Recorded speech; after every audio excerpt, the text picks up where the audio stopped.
தமிழ்நாடு முழுவதும் இருசக்கர வாகனங்களை குறிவைத்து திருடி பாட்டாக பிரித்து விற்பனை செய்யும் திருட்டு கும்பலை தட்டி தூக்கியிருக்கிறது போலீஸ்.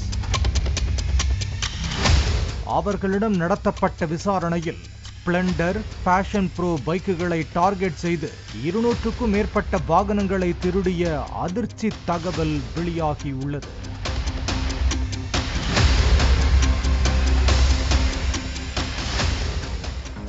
சென்னை சூளைமேடு பகுதியைச் சேர்ந்த ஷேக் என்பவரின் பேஷன் ப்ரோ பைக் சமீபத்தில் காணாமல் போனதாக காவல் நிலையத்தில் புகார் அளித்தார்.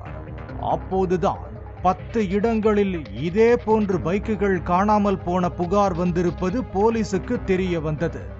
இதனைத் தொடர்ந்து சிசிடிவி காட்சிகளை ஆய்வு செய்து விசாரணை மேற்கொண்ட போது திருநெல்வேலி ஏர்வாடியைச் சேர்ந்த 54 வயது ரசூல் மைதீனை கைது செய்தது போலீஸ். அவரிடம் தங்களது பாணியில் விசாரித்த போதுதான் இருசக்கர வாகனங்களை விற்பனை செய்யும் பிரசாந்த் மற்றும் புதுப்பேட்டையில் ஸ்கிராப் கடை வைத்திருக்கும் இதேதுல்லா ஆகிய 2 பேர் சிக்கினார்கள்.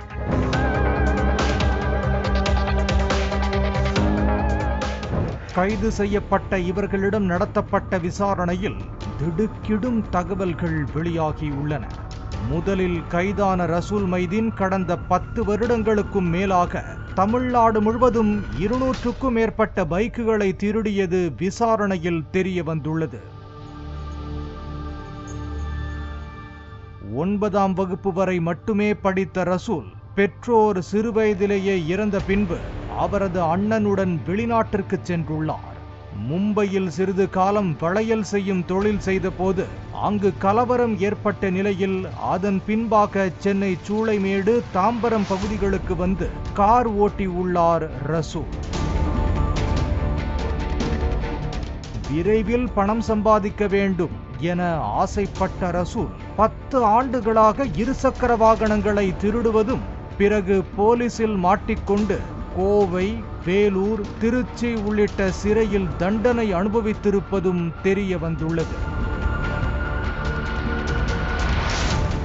மேலும் இவர் எப்படியெல்லாம் இந்த திருட்டு வேலையில் ஈடுபடுவார் என்பது குறித்த அதிர்ச்சி தகவல்கள் வெளியாக ஆரம்பித்துள்ளன. ரயில் மூலமாக ஏதாவது ஒரு ரயில் நிலையத்தில் இறங்கி ரயில் நிலையங்களுக்கு அருகே நிறுத்தப்படும் பைக்குகள் மற்றும் பல நாட்களாக சாலையில் நிறுத்தி வைத்துள்ள பைக்குகளை குறிவைத்து திருடுவது விசாரணையில் தெரிய வந்துள்ளது.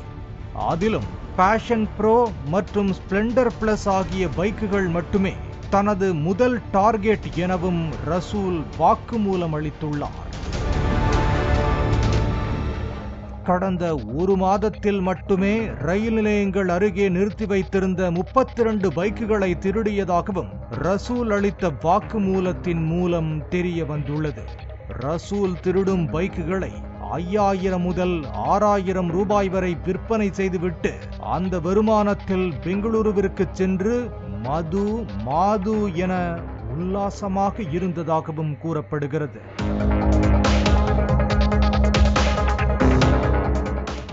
கைது செய்யப்பட்ட 3 பேரிடம் இருந்து இருசக்கர வாகனங்களை பறிமுதல் செய்த சூளைமேடு போலீசார் அவர்கள் மூவரையும் நீதிமன்றத்தில் ஆஜர்படுத்தி சிறையில் அடைத்தனர்.